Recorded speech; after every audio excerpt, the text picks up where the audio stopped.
Vasudevaya.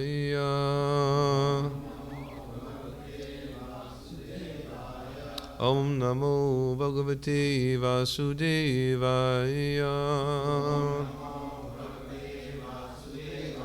Om Namo Bhagavate Vasudevaya.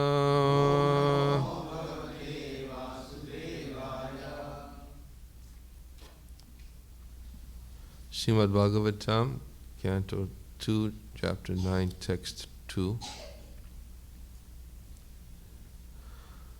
Bahurupa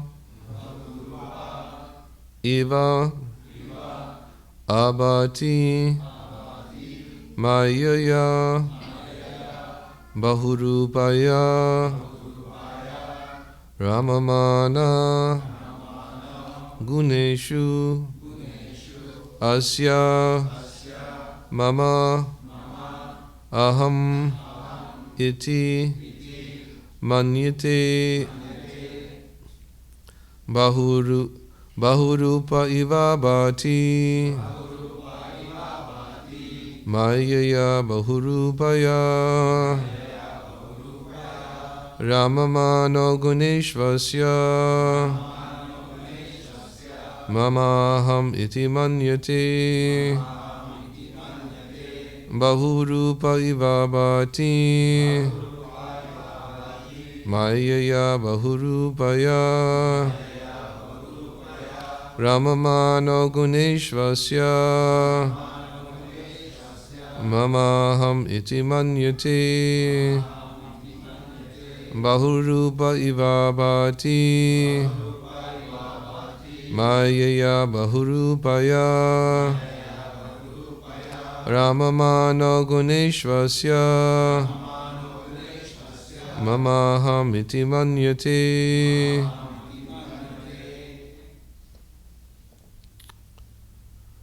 Bahurupa, multi-forms. Iva, as it were.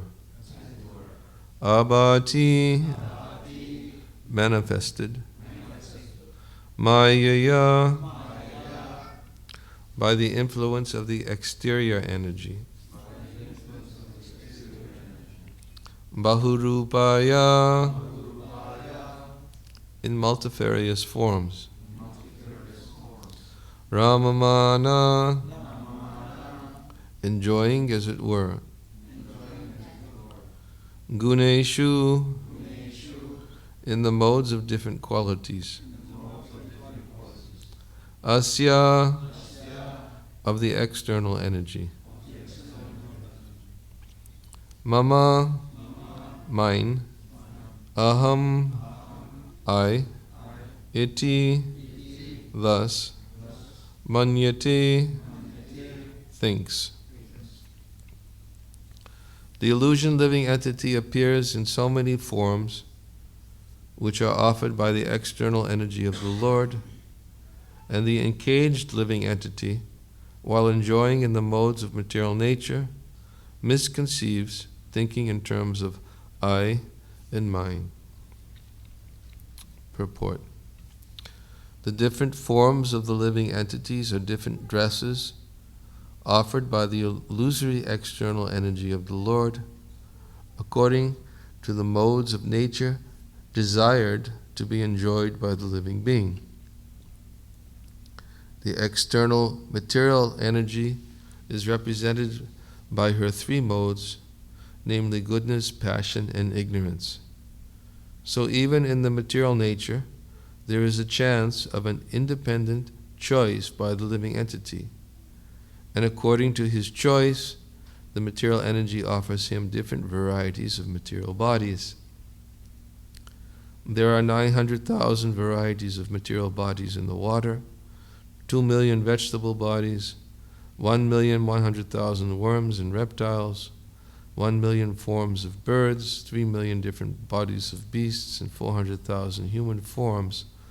Altogether, there are 8,400,000 varieties of bodies in different planets of the universe, and the living entity is traveling by so many transmigrations according to different modes of enjoying spirit within himself.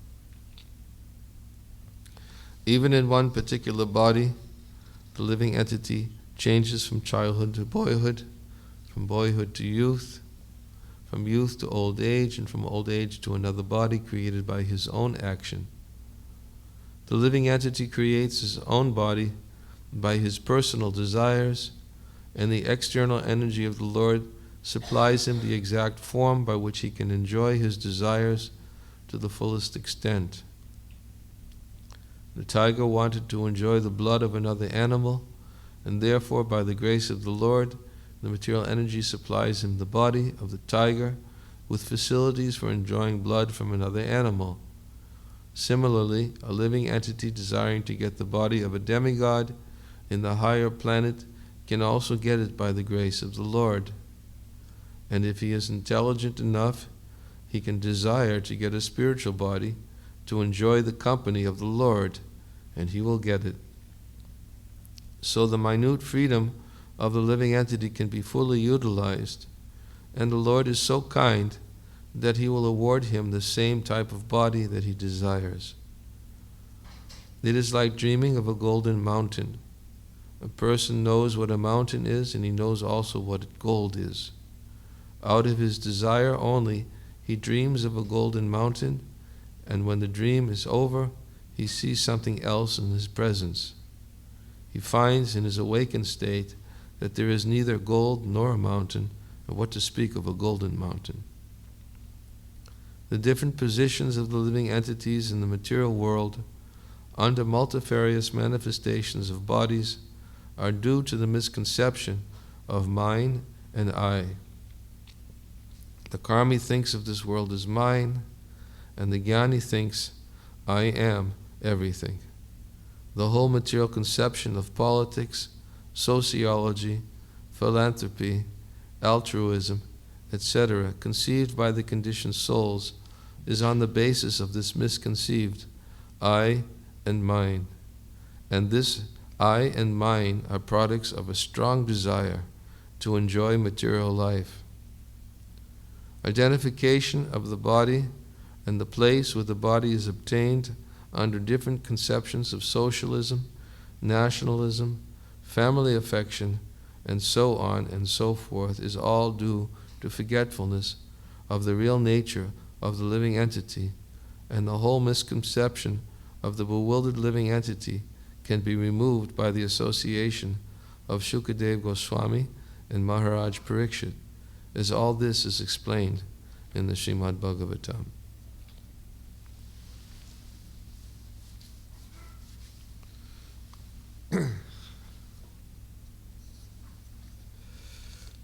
Bahurupa iva bhati mayaya bahurupaya ramama no guneshvasya mamaham iti manyate. The illusion living entity appears in so many forms which are offered by the external energy of the Lord, and the engaged living entity, while enjoying in the modes of material nature, misconceives, thinking in terms of I and mine.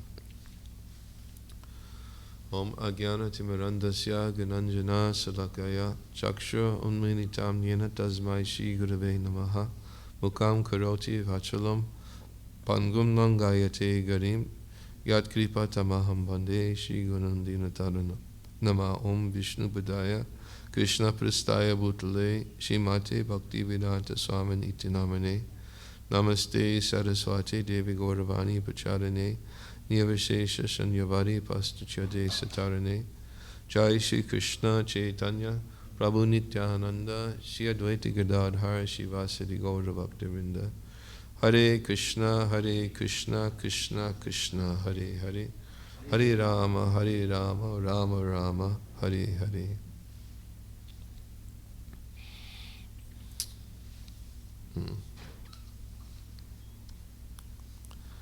This verse is connected to the previous verse.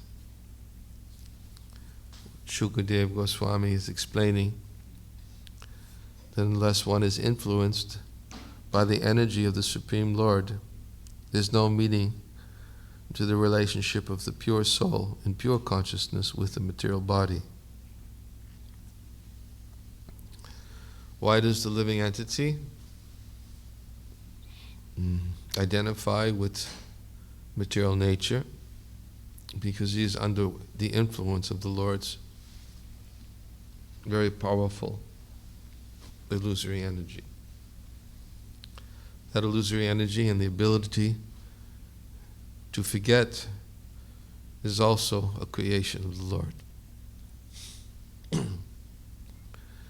And for nothing can exist separate from the Lord. The ability to see something separate from the Lord is given by Krishna. So someone may say, why does Krishna give us that ability to see something separate from him? Why don't we see everything simply always connected to him, which is reality? Which brings us back, of course, usually to the question of how did I get here? Where did I make the wrong turn? Or did I make a wrong turn at all? Was I just simply put here to forget? Of course, we know that the living entity is Krishna's superior energy. Vishnu Shakti Para Prokta Kshetra Gyakyak Tata Para Vijakarma Samgyananchatiya Shakti Rishite. The potencies of the Supreme Lord, they're summarized in three categories. There's superior energy, which is full of knowledge. It's the living entity who, although belongs to the superior energy, he can come under the influence of the Lord's third energy, which is ignorance and is visible in fruitive activities. These are the three primary potencies of Krishna. And Krishna, of course, is the reservoir of all of these potencies. Everything is coming from him. So, therefore we see in that list, the living entities are Krishna's energy, Vibhanangsa, the living entities, separated parts and parcels of the Supreme Lord. There is the spiritual energy, which is Satchidananda, and this eternal spiritual realm, 3/4 of the creation of the Lord, is understood to be the Paravyoma, the spiritual place, the eternal realm of the spiritual world. And that is also Krishna's energy. And then there is ignorance, the third energy, ignorance, which is visible in fruitive activities. All of them are emanations coming from the Supreme Lord. But the living entity, Jiva, the living entity is Mamai Mangso Jiva Loke, Jiva Bhuta Sanatana. Krishna describes them as his separated parts and parcels. They have the ability to come under the influence of either the superior energy or the external energy. Ignorance, visible, as we said, in fruitive activities. All of them are connected to the Lord, and nothing can exist without the Lord. And therefore, as we explained, even the ability to forget Krishna is a facility given by the Lord so that the living entity may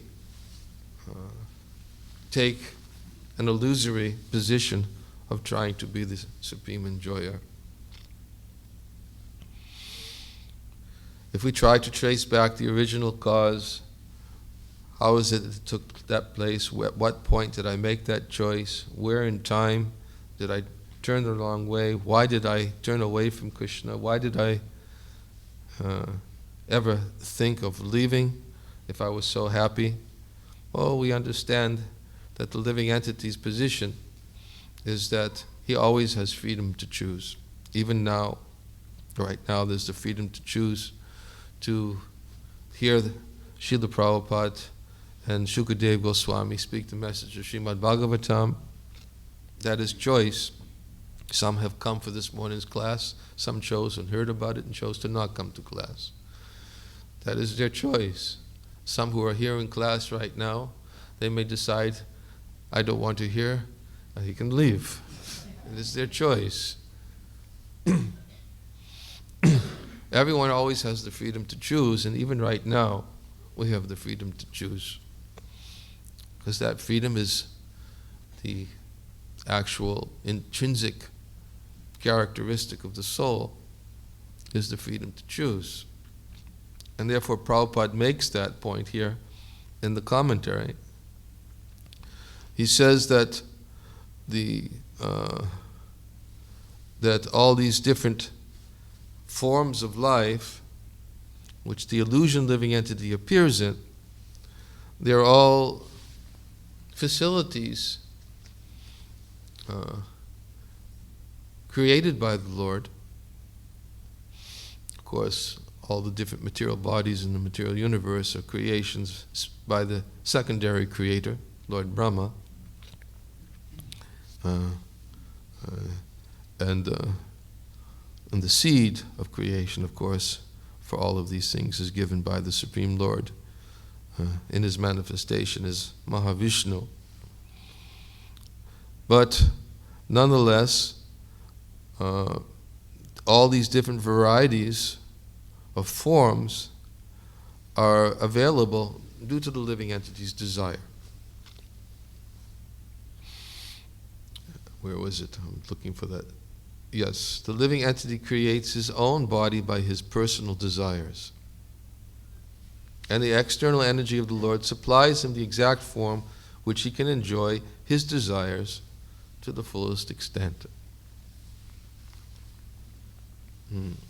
So, it's all based on our desire. And in one sense, if we think, what is the power invested in us, that the Supreme Lord has invested that potency to obtain a state of life which is either fully liberated or conditioned, or not only fully liberated, but as Prabhupada explains in his commentary, the living entity has the potency, the power, to obtain his eternal relationship with the Lord in the spiritual world. That is invested by the Lord. The Lord fulfills the desires of all living entities. And therefore, if we understand that so much, everything that we have in this life, everything that we've had in previous lives, everything that we identify in this life, everything we identified in previous lives, and everything that we will identify with in our future life is based on that independent desire that we have right now. Independent. Choice, as we said right here, is always something that is our right. It's an intrinsic part of the living entity. It can never be taken away. Krishna will never take it away. Just as Krishna is independent and the living entities are Krishna's parts and parcels, they also have the same qualities of the Lord, but in minute quantity. So Krishna is Swarat, he's completely independent. So the living entities are Krishna's parts and parcels. They also have that quality of independence. But what is that independence? Our independence is tiny. Krishna's independence is unlimited. Krishna can do whatever he likes. There are no obstacles to the fulfillment of his desires. But our independence is, we can choose to be with Krishna, or we can choose to enjoy this material world. And the varieties of enjoyment that Krishna has given are all mapped out right here. Reptiles, animals, insects, birds, aquatics, human beings.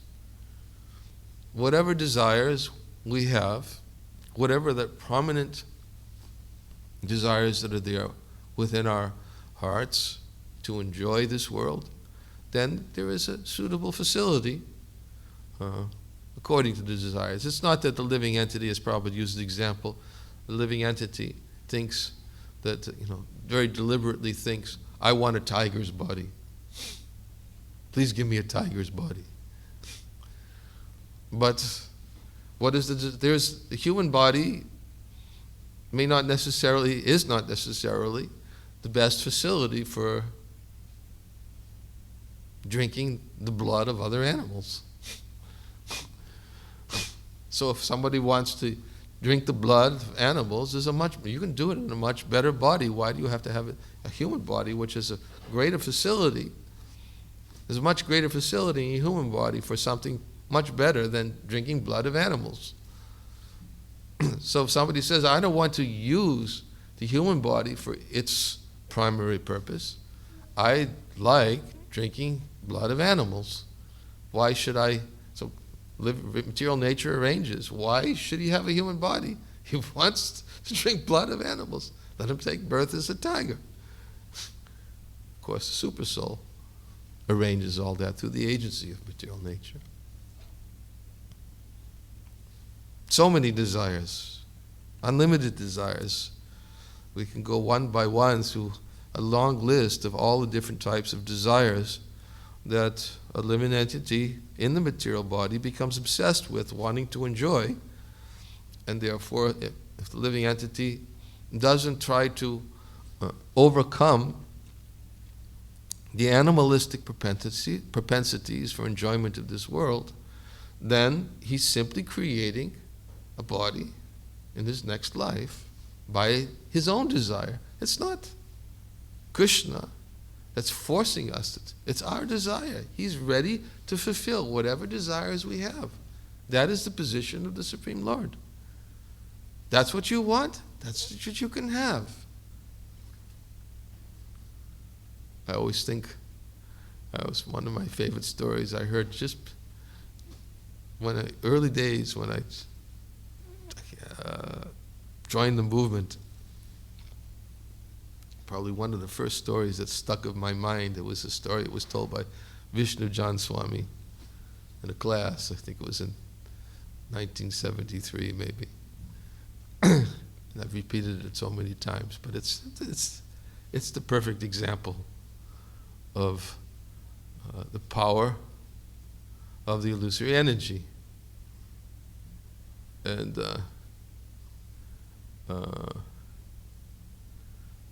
he told a story about the man married man who had a lover,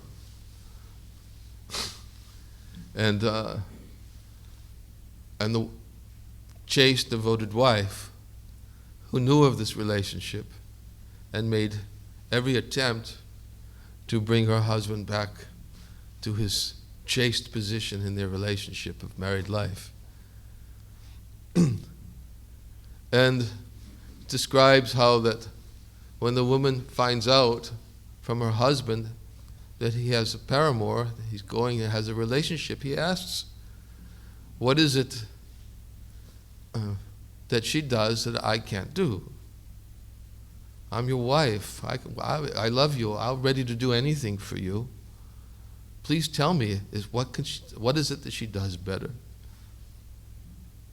So the husband says, it's the way that she cooks for me. So the wife said, well, I cook. I'm your devoted wife. I cook so many wonderful things for you. He said, well, she cooks very nicely. I like it. So the wife prepared that night when the husband would come home a wonderful, wonderful preparation. Everything he could possibly imagine. She spent the whole day working so hard. The husband came home and saw a wonderful array of preparations and sat down and enjoyed it. Said, yes, this is the best food I've ever taken. But the next night he didn't come home. So then the husband, of course, then the wife was very concerned that when the husband finally returned home, the wife said, I thought, is the way she cooks for you. Do you mean to say she cooked better than the way I cooked for you? No, she didn't. Then what is it? Well, it's the way she dresses.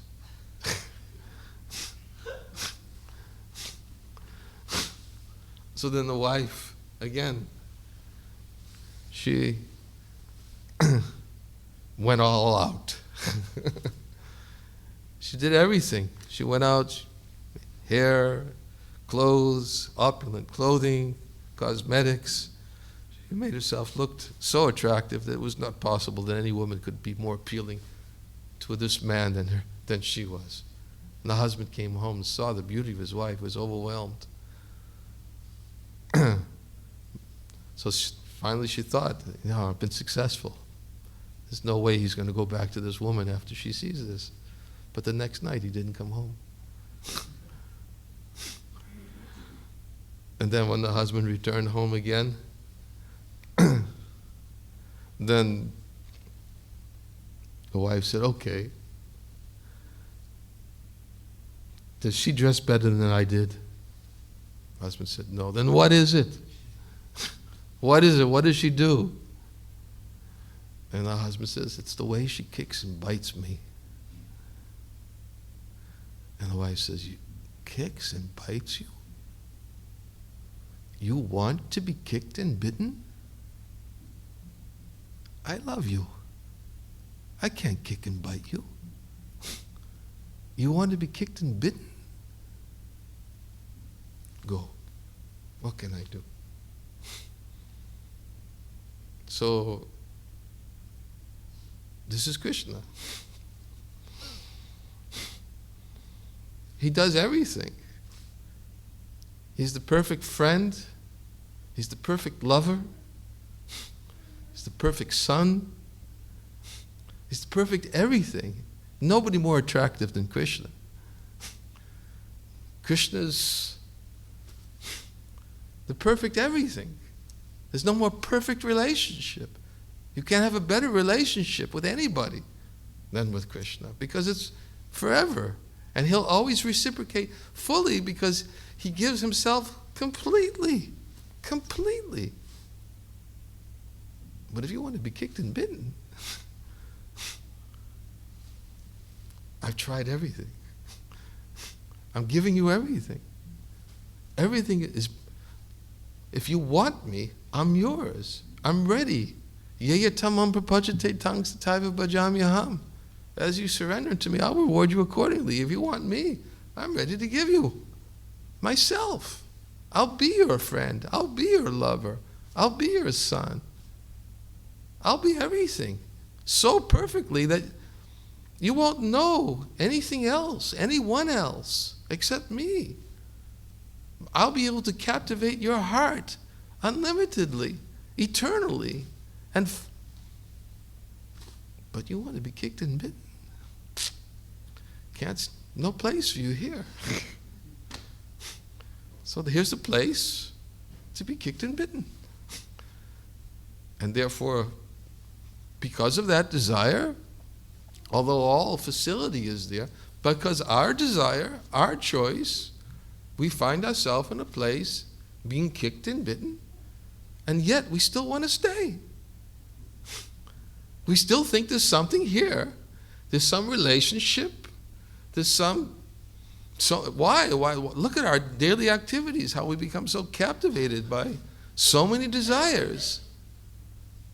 And not thinking of pleasing Krishna, not thinking of our relationship with Krishna, not even thinking of how Krishna is so kind and so merciful that he's accompanying me, he's watching me, he's in my heart, he knows what my desires are, he knows what I'm doing every moment, and I'm trying to forget that. I'm trying to forget that Krishna sees everything that I'm doing, thinking that he's not watching. He's waiting. He's just simply waiting for us. Remember me? I'm the person who doesn't want to kick and bite you. I'm ready to give you everything. And we're thinking, I don't have to think about how he's watching, waiting for me. I do all the things that, and I have all these desires, and I can't give them up, and I make so many what I think secret efforts to fulfill them. Sometimes they're not so secret. Krishna's watching it out every moment, simply saying, I've let you go. You wanted to be kicked and bitten, but I'm always here, ready to be your friend, your child, your lover. I'm always here waiting. I want that relationship with you, but you don't want it with me. You want to have a relationship with this material world. You want to have a relationship with all the facilities I've given because you wanted to forget me. So I've created them because you wanted to forget me. I'm ready to give you everything. If you want to forget me, I've created the material world so you can forget me. But there's a small condition. Just a small condition. You can't be happy there. It's a small condition. You can get little temporary glimpses of false happiness, a false sense of enjoyment, false sense of independence, a false sense of proprietorship, a false sense of control, a false sense of thinking that you're supreme. And what is the basis of that false sense? Janasya mohoyam ahamameti. That is the foundation. That is the basis of that false sense of so-called security in the material world. That is his verse. Janasya mohoyam ahamameti. To think in terms of I and mine. As Srila Prabhupada says here, the different positions of the living entities in the material world under multifarious manifestations of bodies are due to the misconception of mine and I. The karmi thinks of this world as mine, and the jnani thinks, I am everything.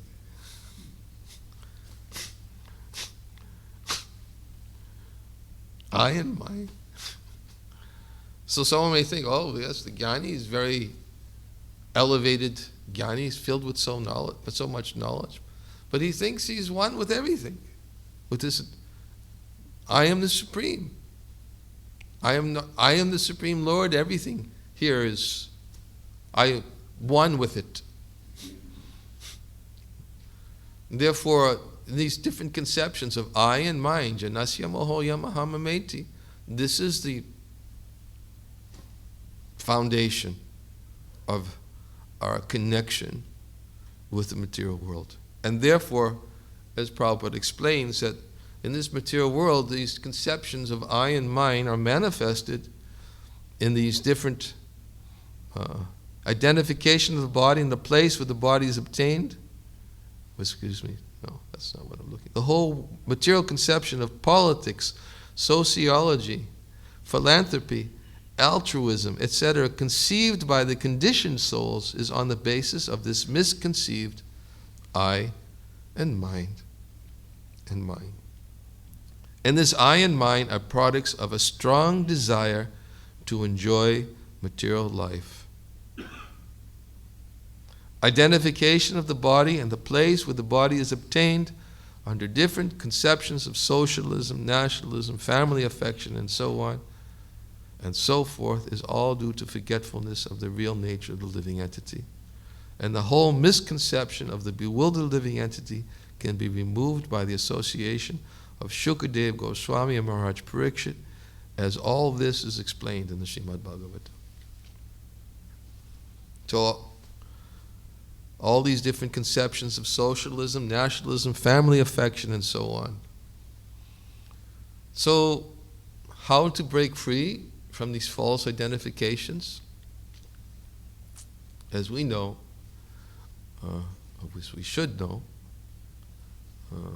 that to break free from our identifications with this world is very difficult by our own efforts.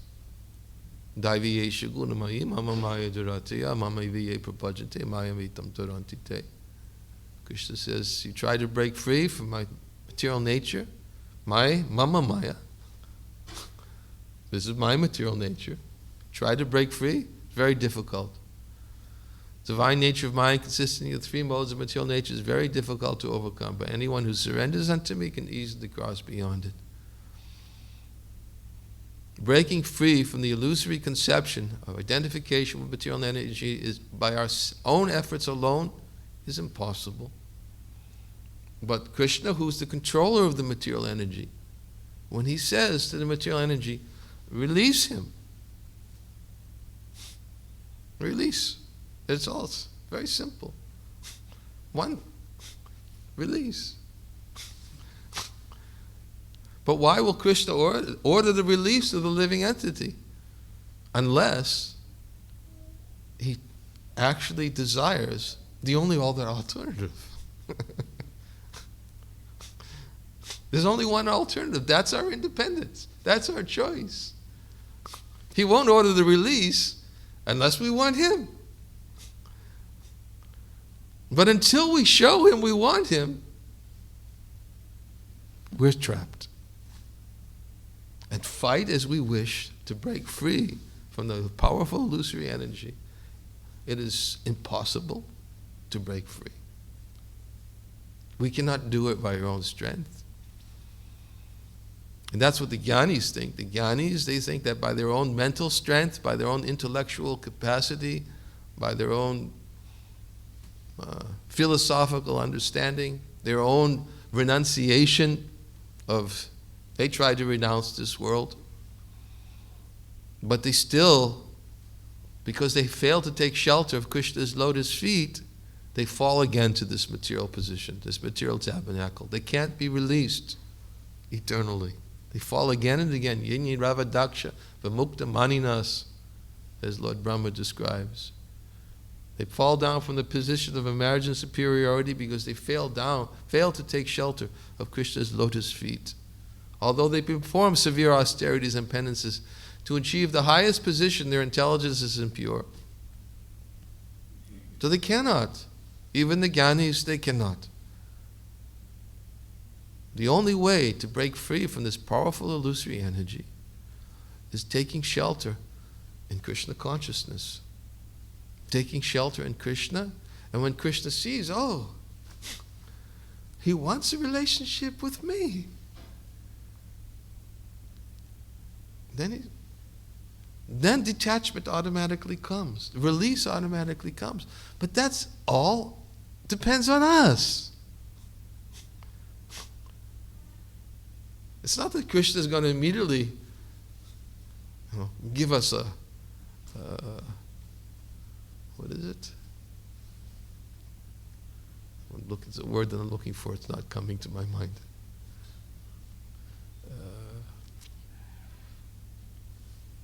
Something that we don't deserve. Something that we don't want. If we show Krishna we want it, so therefore, desire being the innate, intrinsic nature of the living entity, that desire which is giving him all the different facilities for enjoyment in the material world, that same desire can bring one back to Krishna's lotus feet in the spiritual world. And that desire brings Krishna under our control.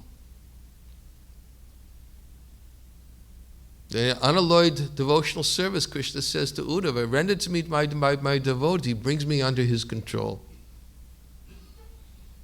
The Sankhya Uddhava, what is it? I forget the Sanskrit. It's the 11th canto of the Srimad Bhagavatam. The unalloyed devotional service rendered to me by my devotee brings me under his control. So when actually one wants Krishna, then Krishna is ready to give himself completely. Yes, you can have me. And then as soon as one has Krishna, then nothing else is needed, because everything is there in Krishna. I was quoting the verse the other day, Bhagavad Gita. What is that verse? Vedeshu yageshu tapashu chaiva. Anybody know that verse? 8th chapter. 8:28.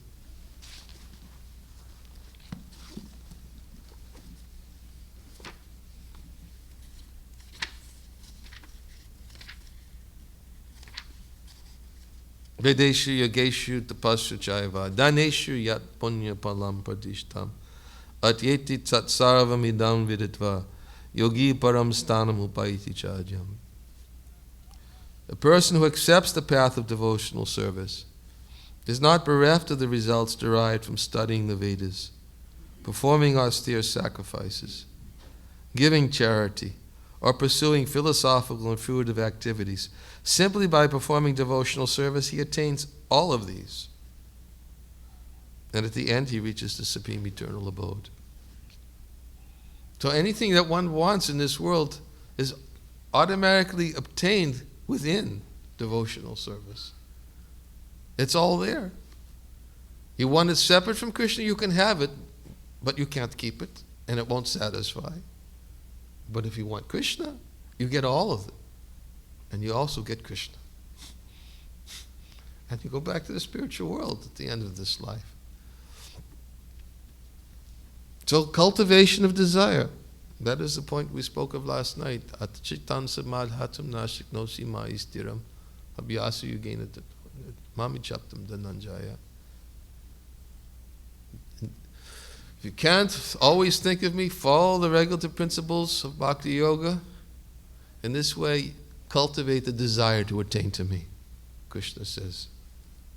This is the duty, responsibility of a living entity who's been awarded the human form of life, is that they shouldn't waste it like the hogs and dogs that eat stool. They should use the human form of life for cultivating the desire to be with Krishna. Unless we cultivate that desire and actually restore it to its original nature, then all the things that we absorb our consciousness in this world will be here again in our next life to enjoy. We'll simply come back in the continuous cycle of repeated birth and death until we've actually come to the point of realizing that there's nothing in it. There's nothing in it. We may not be able to realize it to its full extent now. We may say, I still want to be kicked and bitten. I still think it's nice being kicked and bitten. So Krishna says, okay. You want to be kicked and bitten? Go. Stay. Not go. Stay. We've already gone. Stay. I'll try to make it a real attractive package for you. I'll come as your worshipable deity. I'll come in the form of the holy name. I'll come through the association of Shukadeva Goswami and Maharaj Parikshit in the Srimad Bhagavatam. I'll come in so many manifestations and try to make it really attractive. I'll come in the association of Vaishnavas who are always chanting my glories and speaking about me. They're manifested in this way also. But if you want still to be kicked and bitten, what can I do?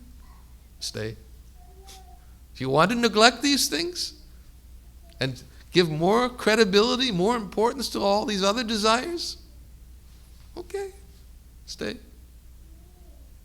But if you want to cultivate a relationship with me and develop the desire to come back, then follow the regular principles of Bhakti Yoga. In this way, you'll develop the desire to attain me. That is Krishna. Choice is ours, not Krishna's choice. There's no fault in Krishna. Choice is ours. And we have the power to change our destiny simply by changing our desire. That is a message of this verse of Srimad Bhagavatam. Yes.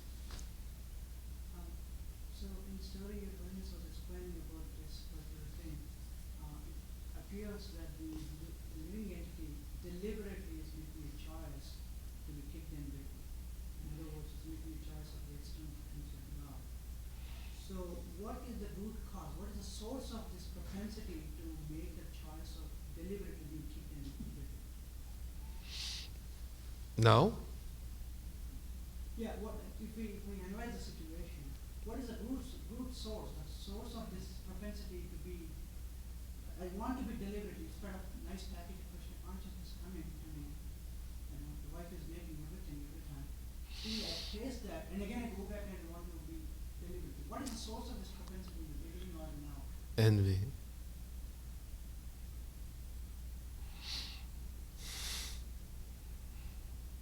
We're envious. Krishna can enjoy unlimitedly. And I want to enjoy too.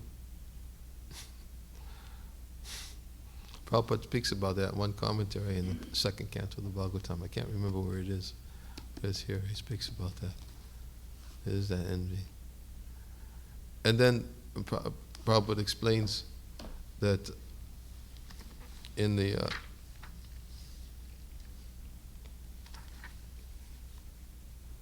anyways, I can't remember what verse in the Gita. He speaks about if one simply goes on trying to serve Krishna without envy. Of course, there's idang tu te gui tamam prabhakshama nusuyave. When Krishna says to Arjuna, because you're never envious of me, I shall impart to you this most secret wisdom, knowing which you should become relieved from the miseries of material existence. In other words, we have to become freed from the envy, which is the root cause of turning away from Krishna. Krishna can enjoy unlimitedly and is never implicated. He's completely independent. And we think he can enjoy, and I can only enjoy like that if I have to serve him. But I don't want it. I want to serve. I want to enjoy also without having to serve. It's envy. So that's still there. One could not be in the material world unless it was that envy of Krishna. That envy is simply the opposite of love. If you take love and you put it in its most perverted form, it's envy. Lust. And what is lust? Lust means everything for me. I don't want to have to give it to him. He's got so much. Why should I? He's got so many lovers, so many friends, and I can't even. Why should I?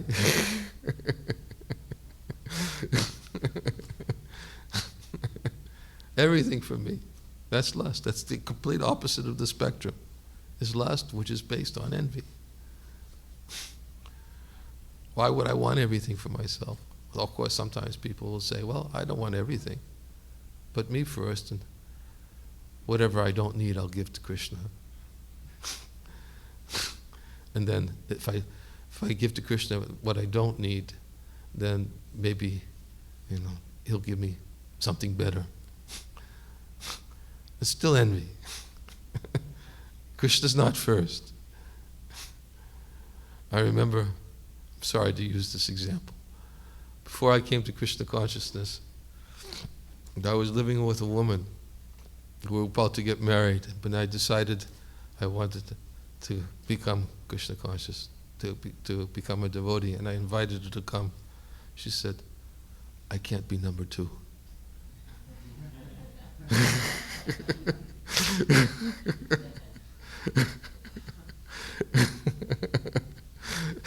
That was it. It's the last time I saw her.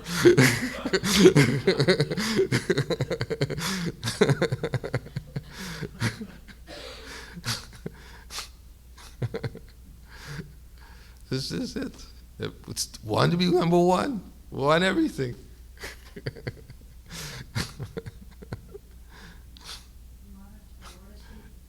comprehend is the fact that when originally the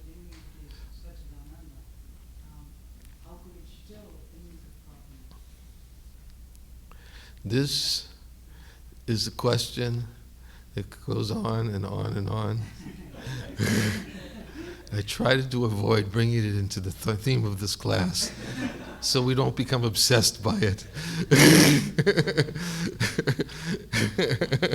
Because the tendency, as soon as we become obsessed by it, then we start to think that Krishna did it. And that is one thing that Srila Prabhupada always avoided in his presentation of Krishna consciousness, by putting the responsibility on us.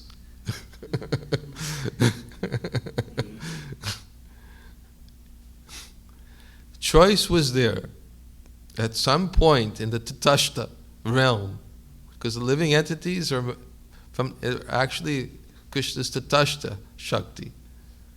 They had that choice.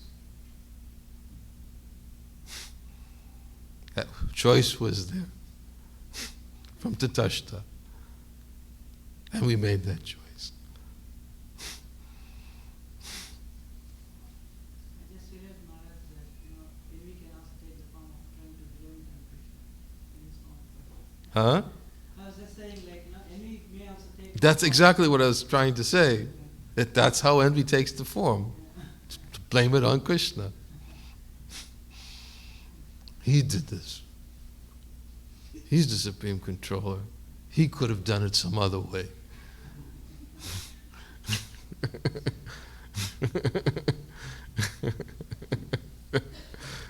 Therefore, rather than fomenting envy,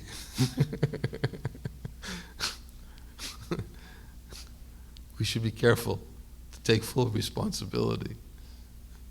Prabhupada understood that mentality and therefore introduced it very clearly, putting the full brunt of that responsibility on us. Not in a cheating way, deceitful way. Reality is simply because we cannot understand.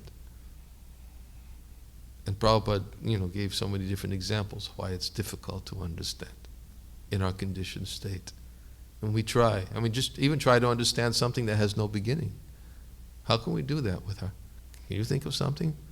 As soon as you start think of something that has no beginning, you start to think, well, you think of its beginning, but then we think then something else must have been, That's why when people hear, who think that way, when the people hear that Krishna has no beginning, they say, well, who created Krishna?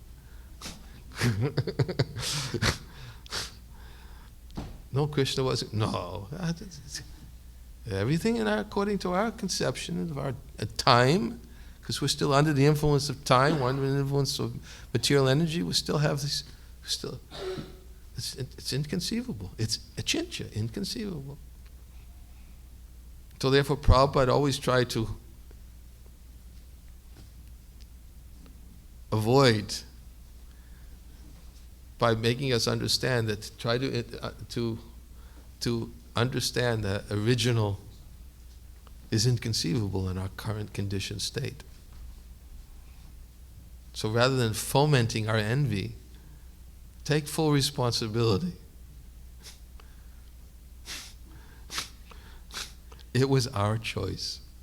When did we make it and why did we make it? Doesn't make any difference.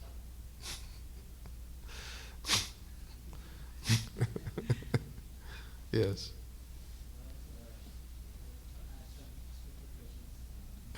In the story that you said, that we desire to be written and big, but isn't it that even if Krishna is so beautiful and he's making all arrangements to attract us, he's also making, he has made arrangements, then we don't come out of that taking and fitting arrangement. He made it so strong and powerful, that part of it, that we don't want to come by, and it's very difficult. Krishna was just difficult. It's very difficult to come over, take my energy and come back. So why did he make that energy so strong that we cannot even come back? Why do you say we cannot even come back? Krishna says, anyone who surrenders to me can easily cross beyond it. He says easily. All he's asking is just serenity.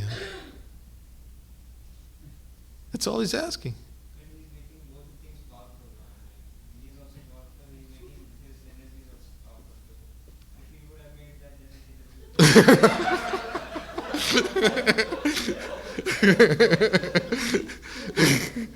But he already said it's easy. It's only powerful. That's just like the question when a devotee asks Prabhupada, why is Maya so strong? Prabhupada says, why is your determination so weak?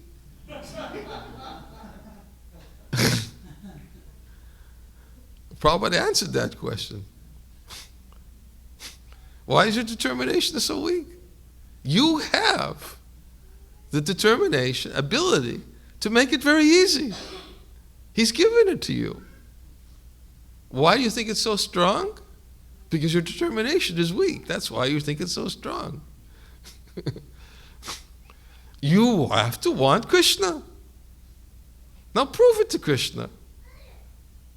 And he'll take all these obstacles and he'll just reduce the whole ocean of material existence to the amount of water in the hoofprint of a calf. For you.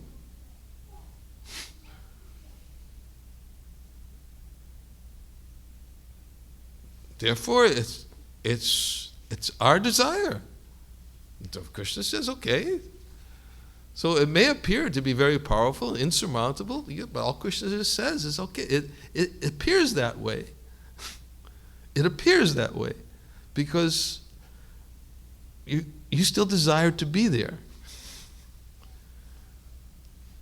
But I'm much more powerful than this potency that's keeping you trapped in the material world. And if you simply think of me, remember me, worship me, hear about me, speak about me, then there's a verse in the Bhagavatam that describes that for the sages who always take shelter in hearing and chanting about Krishna in that place where devotees congregate, he said that one can become free from all illusion, lamentation, and fear. It says, this verse describes in the fourth canto of the Bhagavatam, I think it is.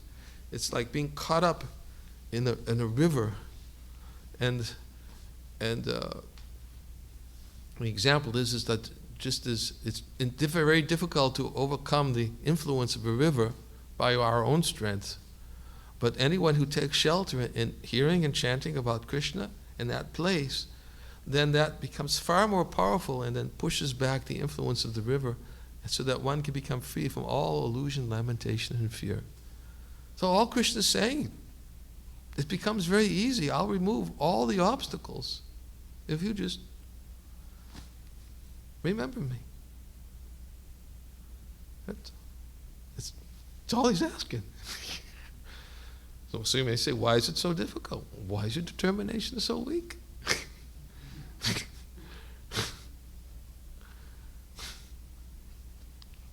It's as powerful.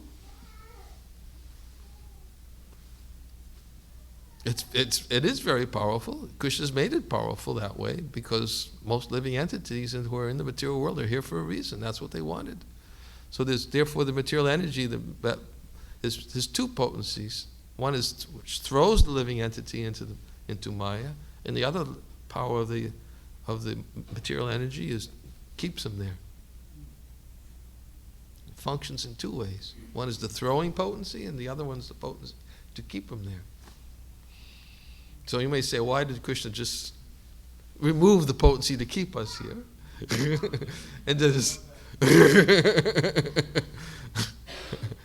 but he's keeping us here again because of our desire. You might say, why did then if we can say same just about the throwing as the keeping potency? Why did he throw? Why did he create the energy that throws us down? Our desire. in some way, Krishna is limiting our desires. Like, he's given only 8.4 lakh species. You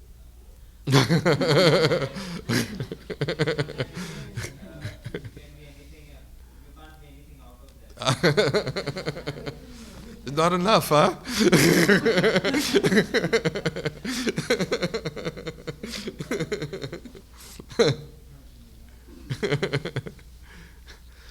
Material universe is limited.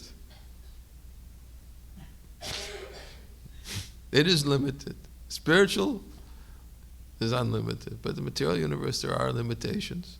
So there are limited to 8,400,000 species of life.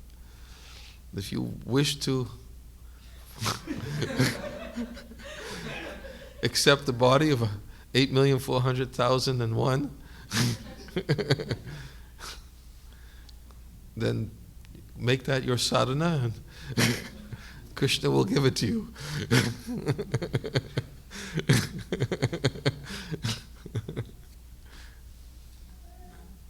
Yes. In pursuit of sometimes to let ourselves free from all these attachments, especially I'm talking in the situation of the Kasbah here. There is also on the other side the responsibility, and there's always conflict, inner conflict between I'm supposed to do this because my duty versus let go these attachments. How does a sadhaka in the Kasbah situation eventually come out of this? How do we basically cultivate this attachment while being in a situation? I'll read Narada Muni's answer to this question. I just have to wait for my iPad to turn on, because I don't think there's 7th canto. Is there a 7th canto, part 1 here? I can get it. I don't know if I can get it faster than your iPod. Oh, all right. Wait a minute. It'll turn on quickly. Oh, it'll turn on quickly. Just I had it turned off. I got it. It's already on.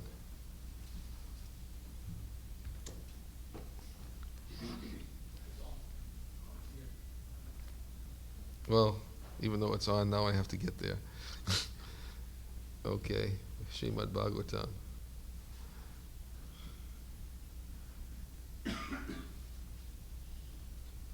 Seventh canto.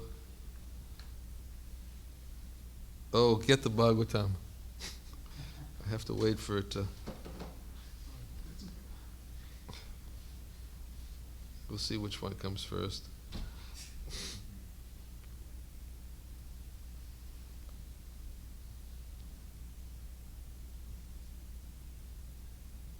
Oh, I got it.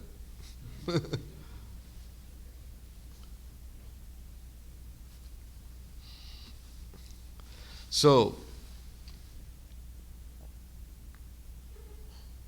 Yudhishthira Maharaj inquiring from Narada Muni. Interesting word that he uses. He says, Grihasta etam padavim vidinayena chanjasa yaya deva rishe bruhi madhurisho griha mudhadi. Griha mudhadi.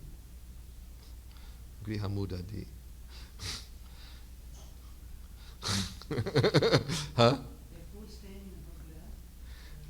Griha mudhadi means completely ignorant of the, Prabhupada translated as completely ignorant of the goal of life.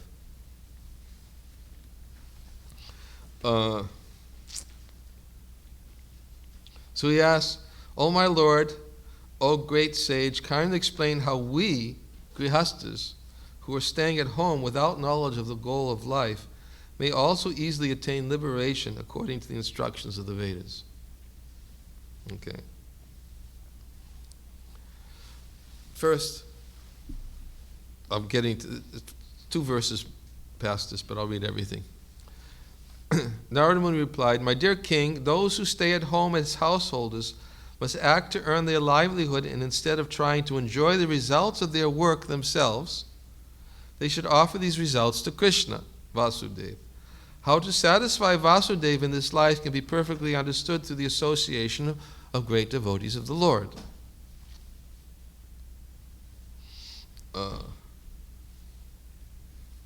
In the next verse, a grihasta must associate again and again with saintly persons, and with great respect he must hear the nectar of the activities of the Supreme Lord and his incarnations, as these activities are described in Srimad Bhagavatam and other Puranas, Thus one should gradually become detached from affection for his wife and children, exactly like a man awakening from a dream.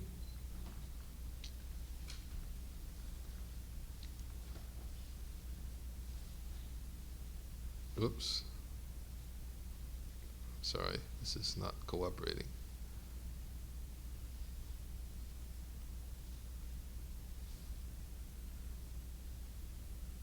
While working to earn his livelihood as much as necessary to maintain body and soul together, one who is actually learned should live in human society unattached to family affairs, although externally appearing very much attached. Externally. An intelligent man in human society should make his own program of activities very simple. If there are suggestions from his friends, children, parents, brothers, or anyone else, he should externally agree, saying, yes, that is all right. But internally, he should be determined not to create a cumbersome life in which the purpose of life will not be fulfilled. This is Narada Muni's instruction. Yudhishthira said, I'm Grihamudadi. I'm ignorant. I've forgotten the goal of life. How should I live my life? How do I become detached?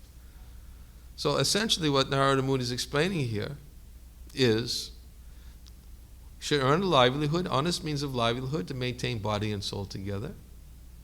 And later in the verse, he quotes it in this chapter, he says, Tava briyeta jatram tavat svatvam hidehinam adikam yobimanita sastinam dandam arti. One should desire as much wealth as necessary to maintain body and soul together. One who desires more than that is considered to be a thief, and he deserves to be punished by the laws of nature. So, we have our duties to perform in this world. We have to perform them. Householder has a responsibility, has a duty to his family, has a duty to society, has a duty.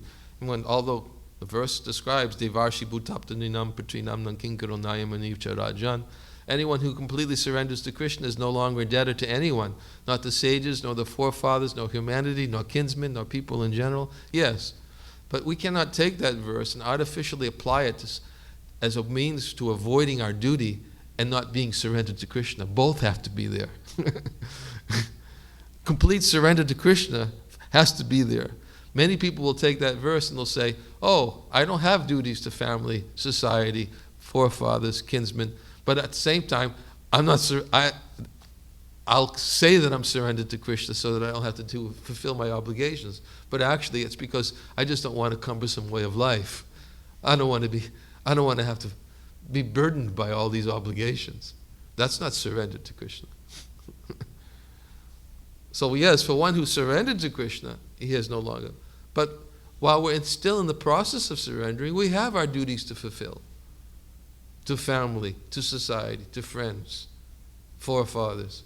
But we should fulfill them in such a way that we don't, as Narada Muni is saying, we don't become so entangled in them that we forget the primary goal of life.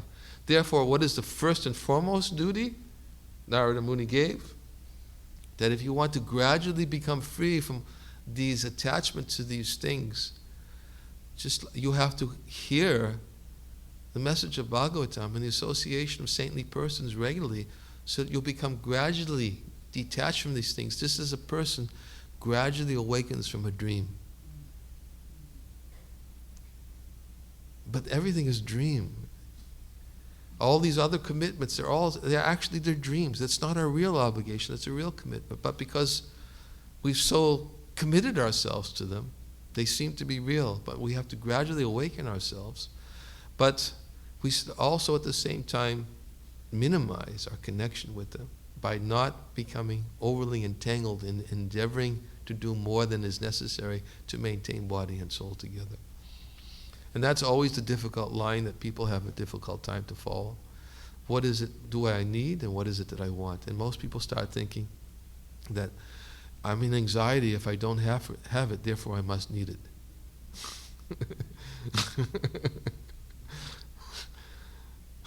So they define their needs by their wants. Because they don't know how to. Human life means to restrict. But our ability to restrict will come to the degree that we become satisfied by associating with saintly persons. As soon as we experience that higher pleasure association with saintly persons and hearing about Krishna, then our needs will immediately diminish. Our demands. We'll do whatever is necessary to fulfill our duties. That is all. And we'll fulfill our duties to family, to society, to friends. But because we understand we've not lost sight of the primary goal of life by regularly hearing the message of Srimad Bhagavatam, then that gradual detachment awakens, and then at a certain time of life, you'll awaken from that dream. That's Narada Muni's instructions. I've just simply elaborated on what he's given to Yudhisthira Maharaj. 7th canto, Ideal Family Life. Believe it or not, there's such a chapter.